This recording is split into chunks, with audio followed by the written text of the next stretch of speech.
నిన్న ఇద్దరు జర్నలిస్టులను అరెస్ట్ చేశారు. రేవతి అను అమ్మాయి తన్వి యాదవ్ అనుకుంటా అమ్మాయి పేరు. సో వాళ్ళిద్దరిని అరెస్ట్ చేశారు.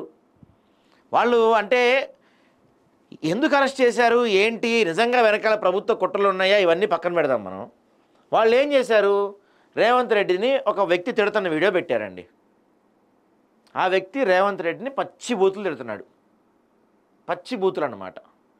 సో సహజంగా అంటే మీరు డబ్బులు ఇచ్చి తిట్టించారా, లేకపోతే కావాలని మిమ్మల్ని మీ వెనకాల ఎవరైనా ఉండి పని చేయిస్తున్నారా, ఇవన్నీ నేను మాట్లాడదలుచుకోవాలా.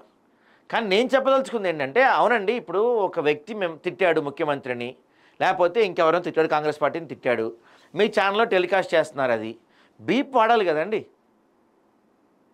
మినిమం రెస్పాన్సిబిలిటీ కదా. యాజ్ ఎ జర్నలిస్టులుగా మనం ఎవరన్నా టీవీలో మన యూట్యూబ్ ఛానల్స్లో మనం టెలికాస్ట్ చేస్తున్నప్పుడు అవతలోడు బూతులు తిడితే బీప్ వాడతాం కదా. మనం బీప్ వాడకుండా ఎలా టెలికాస్ట్ చేస్తారు మీరు? అది మళ్ళీ ఏమన్నంటే బీఆర్ఎస్ వాళ్ళు తప్పు చేసేశారు, అందుకని కాంగ్రెస్ వాళ్ళు కావాలని ప్రజలపై రుద్దుతున్నారు, మీడియా స్వేచ్ఛ హరిస్తున్నారు, అది ఇదని చెప్పి మాట్లాడుతున్నారు. తప్పు కదా అది. ఇప్పుడు అదే వీడియో మీ ఇంట్లో పెట్టి చూపించలేరు కదా మీరు.